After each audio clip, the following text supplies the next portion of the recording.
It was a quiet afternoon on October 16, 2014, at the Lakewood apartment complex until a sudden, piercing crack shattered the silence.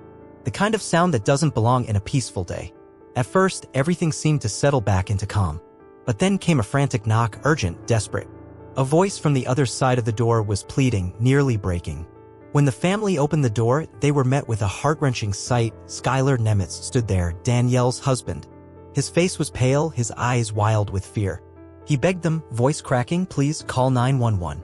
Before his emotions overtook him completely, he gasped the words that would haunt them forever. "It's Danielle, she's dead." Danielle Ripien had lived a life far from ordinary. Born on January 11, 1995, in San Francisco, she entered the world fighting. She was born prematurely, just 3 pounds, and doctors weren't sure she would make it. But Danielle was a survivor. Tragedy, however, followed her closely. Her mother, Elizabeth, died of cancer when Danielle was just 2. Too young to grasp what death meant, but it changed her life forever.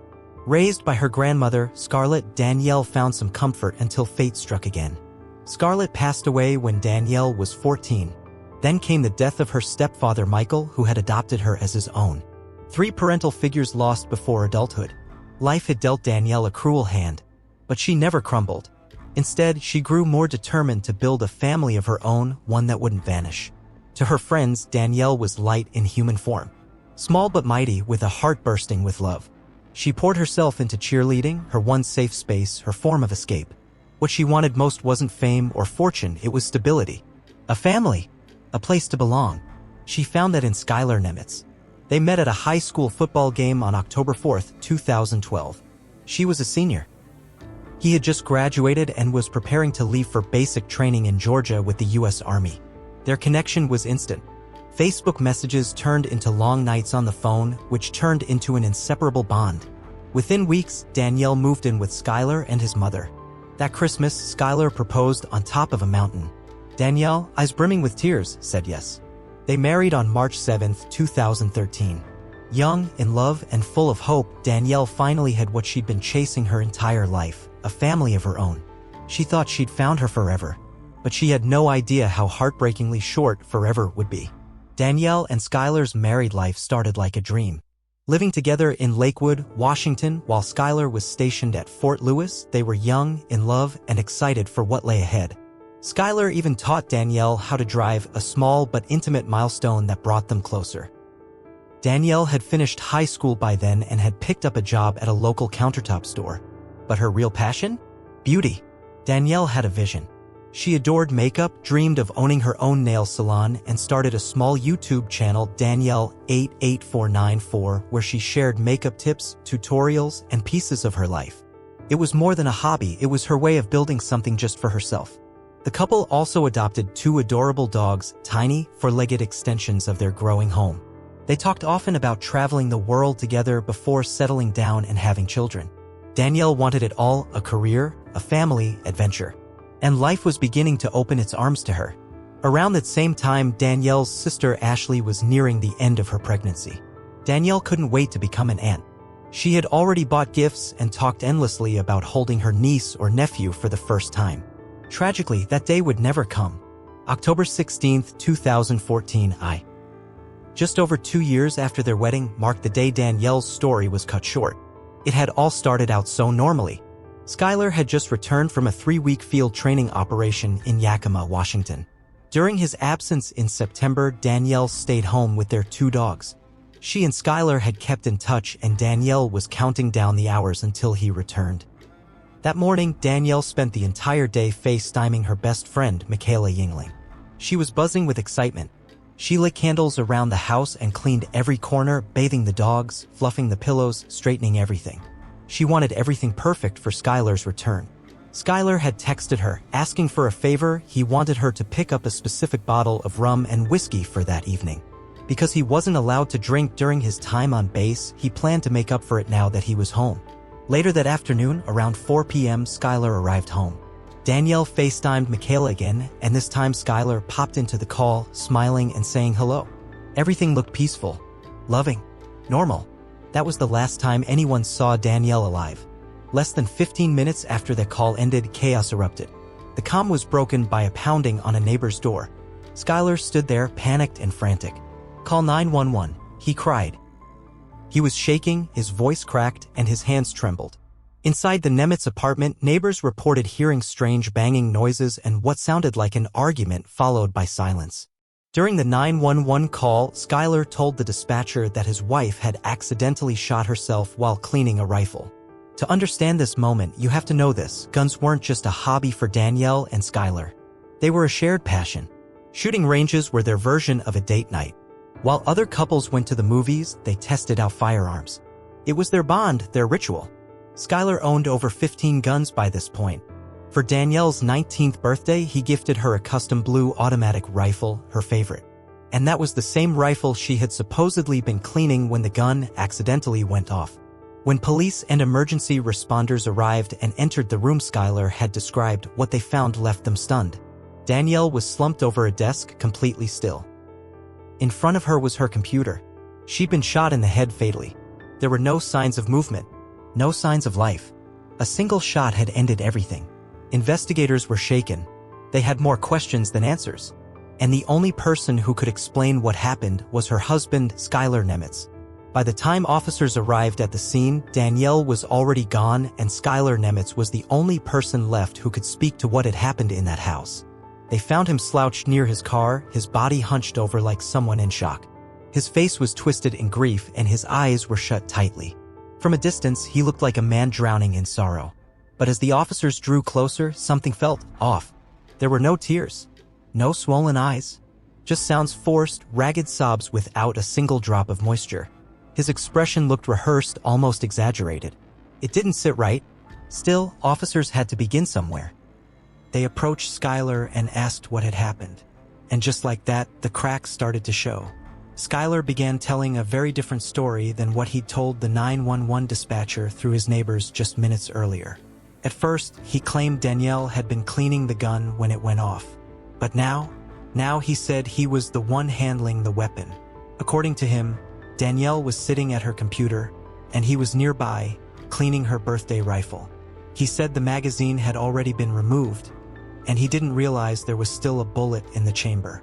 He said the gun happened to be aimed directly at Danielle when he accidentally pulled the trigger, killing her instantly. The officers didn't buy it. The story was strange, too coincidental, and something about Skylar's performance kept setting off alarms. So they placed him in the back of a squad car and drove him to the station for questioning. What they didn't tell him: the entire vehicle was wired with audio and video. As soon as he was inside, Skylar's emotions seemed to swing wildly.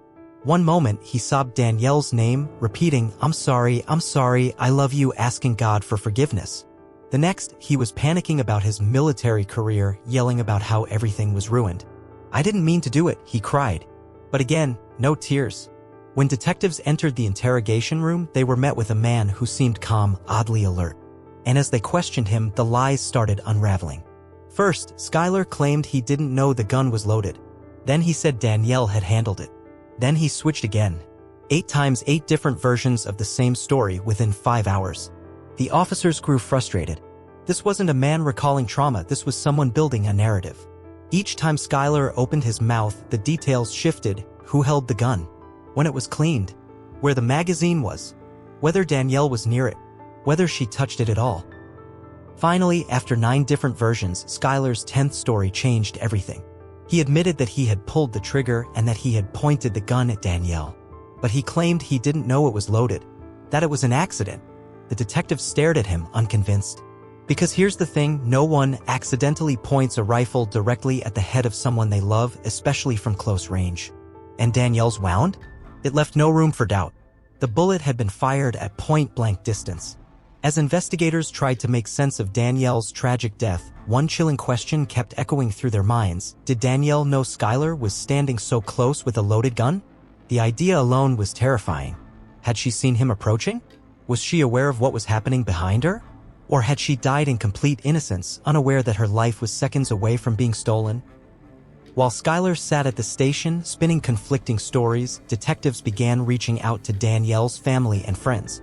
What they heard painted a very different picture than the smiling couple seen on social media. The truth was, Danielle and Skylar's marriage had been far from perfect. The first to speak up was Michaela Yingling, Danielle's best friend. Michaela admitted she had always felt uneasy around Skylar. She remembered how quickly he swept Danielle off her feet. It wasn't just fast, it felt calculated. And while it might not seem like a red flag on its own, Michaela recalled how Skylar never made an effort to get to know her, despite how close she and Danielle were. That always struck her as odd. But there was more, much more. Michaela revealed that Skylar kept Danielle on a tight leash. She wasn't allowed to go out with her friends. She couldn't spend money without asking him first. At first, some might have chalked that up to financial stress, but over time it became clear Skylar wasn't just strict. He was controlling. Then came James Peltier, a man Danielle loved like a father. When police asked him about Skylar, James admitted he'd only met him once. And even that was barely an introduction, a quick handshake followed by Skylar walking straight back to his car. That might not seem like much, but to Danielle's loved ones it felt intentional, dismissive even. Skylar didn't seem interested in bonding with the people who truly cared about her. But what James said next shook the detectives to the core. He told them Skylar had physically assaulted Danielle during a fight. He broke her phone. He screamed. He got violent, especially when he drank. And Danielle, terrified, had confided in James about these outbursts. She also told him about the growing tension in their home. How Skylar made her clean constantly. How he isolated her from others. Over time, her light began to dim. The spark that once lit up her face, the warm, genuine smile, was fading. Friends said she became stiff-guarded. Every decision, every move had to be run through Skylar. And perhaps most disturbing of all, Skylar had become obsessed with the idea that Danielle was cheating on him with her boss, Michael Newton. There wasn't a shred of evidence. Not a message. Not a call. Nothing. Just Skylar's paranoia growing louder and more volatile. Then a woman named Carrie F. walked into the station with even more damning information. Her husband worked with Skylar at the countertop store, and over time she'd grown close to Danielle. What she told detectives confirmed their deepest fears. Skylar wasn't just controlling, he was abusive. And that abuse ran deeper than anyone had realized. This wasn't the story of a tragic accident. This was the story of a young woman slowly suffocated in a toxic, dangerous relationship until it ended in gunfire. Carrie didn't hold back when she spoke to the police. What she revealed only made the case against Skylar darker. Danielle, she said, had been hiding bruises, dark marks along her arms that she covered with long sleeves even in the summer. And every one of those bruises, according to Carrie, was from Skylar. He had become increasingly obsessed with the idea that Danielle was having an affair with her boss, Michael Newton. Michael was a married man himself, and Carrie described him as attractive, but that was the end of it. There was never any indication from anyone, including Danielle, that anything inappropriate was going on. At work, their conversations were strictly professional. No flirtation. No secrets. Just business. But that wasn't enough to stop Skylar's spiraling paranoia. He saw threats everywhere, even in Danielle's past.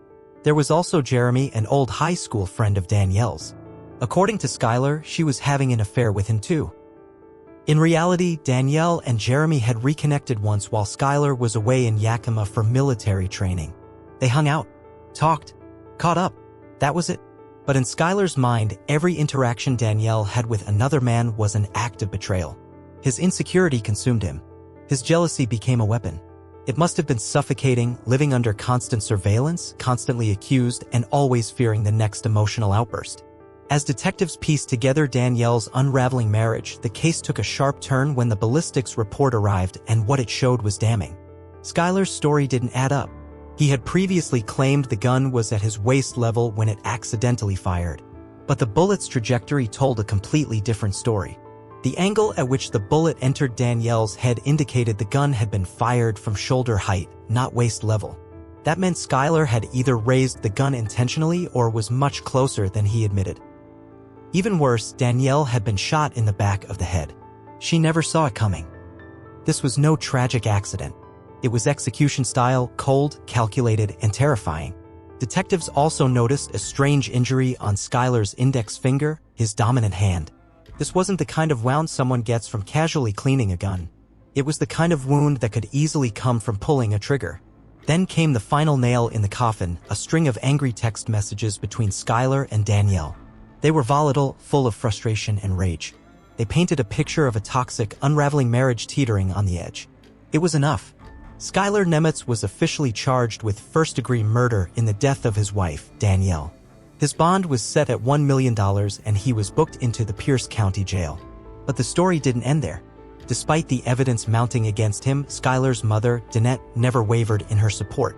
She stood beside him at every court appearance, even as prosecutors outlined the devastating facts. Her loyalty ran so deep that she sold her house, her car, and even her expensive jewelry, all to post her son's bail. She believed in his innocence, and she was willing to give up everything to fight for it. She hired one of Washington's top defense attorneys, Michael Stewart, in a desperate effort to save Skylar from what looked like an inescapable verdict. By the time the trial began on January 21, 2016, nearly 2 years had passed since Danielle's life had been cut short, but her voice lived on through the people who loved her. The prosecution laid it all out. The testimony of friends and family, the forensic analysis, and Skylar's suspicious behavior after Danielle's death. Most damning of all, they argued, was Skylar's background. He was a trained soldier, someone who knew firearms like the back of his hand. Could a man like that really have accidentally fired a fatal shot? Or had the truth always been there, hiding in plain sight? To understand just how disturbing this case is, you need to know a little more about Skylar Nemitz. He handled his first gun at just 4 years old. By 14, he was already using automatic rifles, the same type of weapon that would later take Danielle's life. From a young age, Skylar was trained, disciplined, and fully capable of operating firearms safely. He had years of experience disassembling, cleaning, and managing weapons. This wasn't someone who fumbled with guns. This was someone who knew exactly what he was doing. At trial, the prosecution painted a chilling picture. Skylar, already emotionally unstable and controlling, flew into a rage after yet another argument about his baseless accusations of Danielle cheating. And in that moment of fury, he pulled the trigger. One shot, to the back of her head, while she wasn't even looking.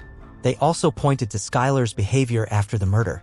Instead of mourning his wife, the supposed love of his life, he poured all the alcohol she had just bought for him down the sink.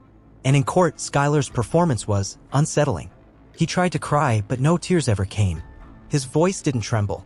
His eyes held no regret, no sorrow, nothing that even resembled a grieving husband. The defense, led by Michael Stewart, pushed back hard. They argued that Skylar never meant to kill Danielle. They called it a tragic, unintended accident, an emotional reaction from a young, immature man who acted without thinking. They pleaded with the court to see him as a heartbroken husband, not a murderer. The trial stretched on for nearly a month. Then came the verdict. On March 3, 2016, Skylar Nemitz was found guilty of first-degree manslaughter, not first-degree murder.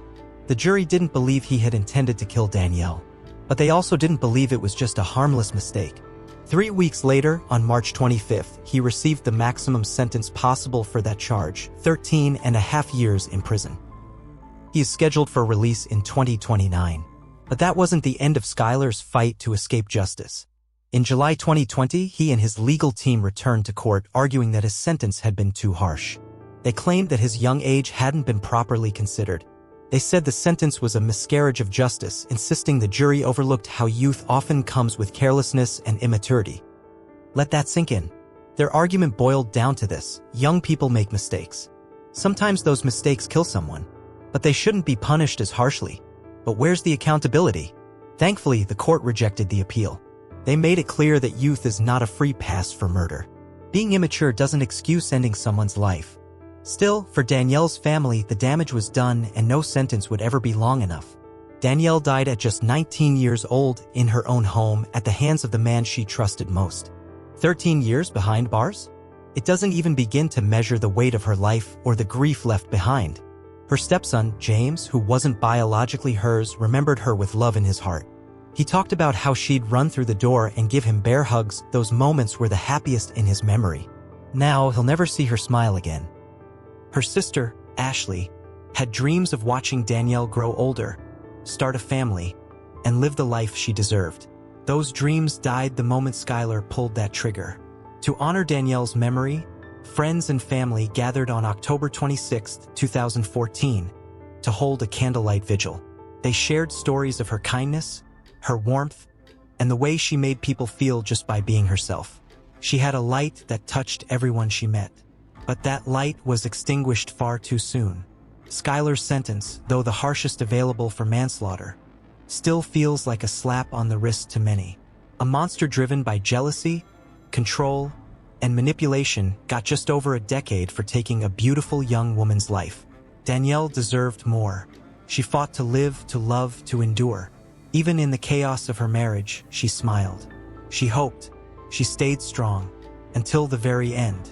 And now, her story serves as a painful reminder that not all justice feels like justice. Thank you for watching today's heartbreaking true crime case.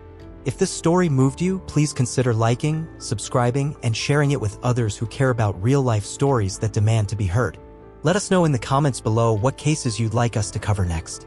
Stay aware, stay safe, and remember, sometimes justice is only a story waiting to be told. Here are 5 powerful morals from the Skylar and Danielle Nemitz case. 1. Love should never hurt. Real love is never built on fear, control, or jealousy. Danielle believed in her marriage and wanted it to work, but Skylar's obsession and manipulation slowly chipped away at her freedom and safety. No one should ever feel the need to hide bruises or walk on eggshells around their partner. Love should uplift, not suppress. Many people suffer in silence, thinking that abuse is just a rough patch or that things will get better. But emotional and physical abuse are never just phases, they're warning signs. Danielle's story is a heartbreaking reminder that staying in a toxic relationship can sometimes be fatal. If someone makes you feel small, scared, or worthless, it's not love, it's control. Speak up. Reach out. Because everyone deserves a love that feels safe, kind, and free. The cost of ignoring the signs can be far greater than we think. 2. Jealousy destroys more than just relationships. Skylar's uncontrolled jealousy didn't just ruin his marriage, it ended a young woman's life. Jealousy, when left unchecked, can grow from insecurity into obsession and from obsession into violence. Skylar believed that Danielle was cheating even though there was no proof. He projected his fears onto her and treated her like a prisoner instead of a partner. In reality, Danielle was loyal and trying to hold the marriage together. But Skylar's paranoia and need for control became more powerful than reason. This case shows how dangerous jealousy can become when it mixes with immaturity, possessiveness, and a lack of emotional control. Trust is the foundation of any healthy relationship, and without it, love can't survive. When jealousy replaces trust, what's left is fear and destruction. Always reflect on your emotions before you act. One unchecked feeling can destroy everything you hold dear, including the people you love the most. 3. Justice is not always equal to accountability. Though Skylar was sentenced to 13.5 years in prison, many feel that it wasn't enough, not for what Danielle endured, and not for the life that was taken. Justice systems try to balance the law with facts and evidence, but they don't always reflect the emotional weight of a loss. Danielle's family will grieve for the rest of their lives. A sentence, no matter how long, cannot bring her back or heal the trauma. This story shows us how complex justice can be. Even when a guilty verdict is reached, there's often a lingering sense of injustice, especially when the punishment doesn't seem to match the crime. True accountability isn't just legal, it's emotional and moral. It means recognizing the full impact of one's actions. In life, we must remember that our choices can have permanent consequences. Taking someone's life should never be reduced to a careless mistake. 4. Abuse is not always visible. Danielle wore long sleeves to hide bruises, smiled through pain, and tried to convince herself that things would get better. Many abuse victims do the same. Abuse is not always screaming matches or visible scars, it can be emotional manipulation, silent control, and fear that grows quietly over time. People may not see the pain behind someone's eyes, especially if the abuser is charming or seems normal from the outside. Skylar appeared like a young soldier in love, but behind closed doors, he controlled every part of Danielle's life. This moral reminds us to look deeper, listen closer, and never dismiss someone's fears. If a friend seems different, withdrawn, or overly anxious about their partner, that may be a sign. Speak up. Support them. Help them find safety.